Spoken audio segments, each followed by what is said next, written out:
درود دوستان. امروز جمعه 4 مهر 2584 ایرانی و 26 سپتامبر 2025 میلادی. یک شعر ترکی رو با اجرای گونتای پلگه عزیز میشنویم. بسیار زیباست. قبل از اون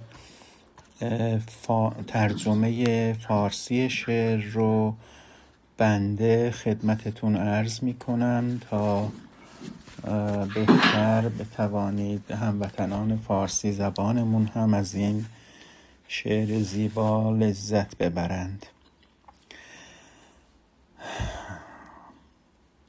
ممکن است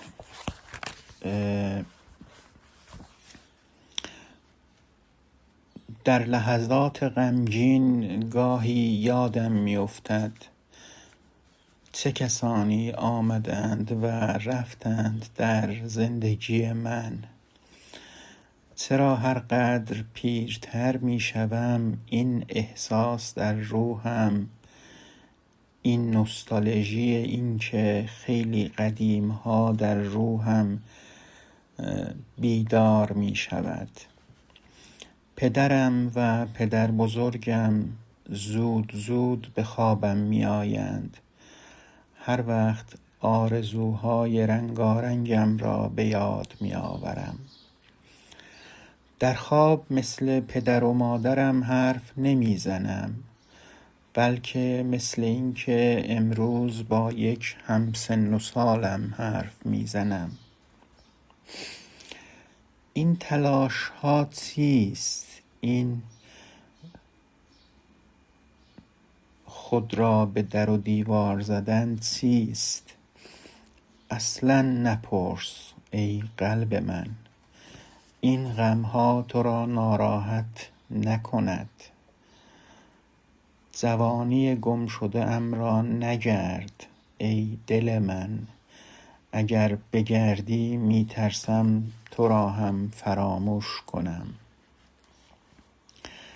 خورشید پس از آن که گرمایش را به دیوارهای گلی جدید داد، حال در حال فرو رفتن در غروب است. آن اسم، شعله و آتشی که گم کرده ام امروزه در چشم پسرم برق میزند. دنیا با دیدن زمستان تازه می شود. من هم این واقعیت را هم می بینم و هم انکار می کنم. این دنیای قدیم را با نگاهی تازه از چشم کودکان می بینم. خب خیلی ممنون.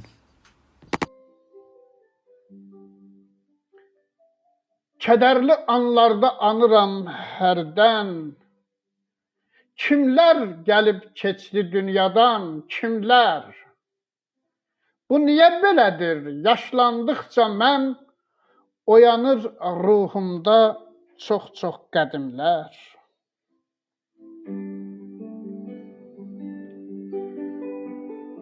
Atam, babam girir yuxuma tez-tez. Andıqca rəng-bərəng əməllərimi,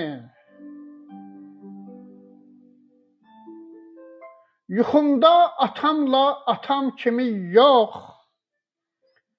indi danışıram həm yaşım kimi. Nədir bu təlaşlar?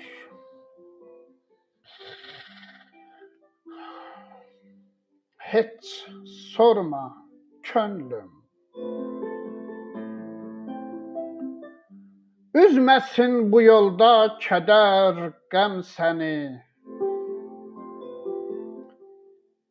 İtən gəncliyimi axtarma könlüm. Axtarsam qorxuram itirəm səni.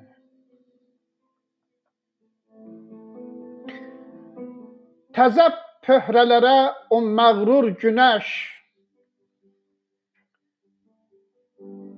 verib istisini qüruba endi.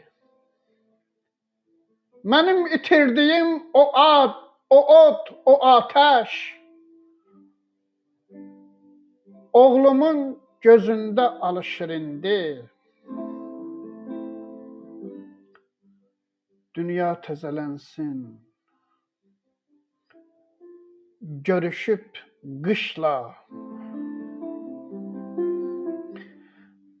Bu haqqı həm bilən, həm danan mənəm. Köhnə dünyamıza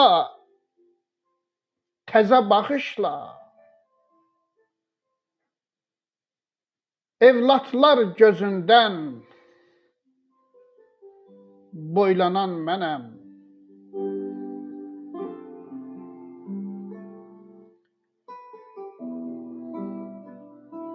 Bax, bu da Bəxtiyar Vahabzadədən romantik bir şeir oxudum sizə.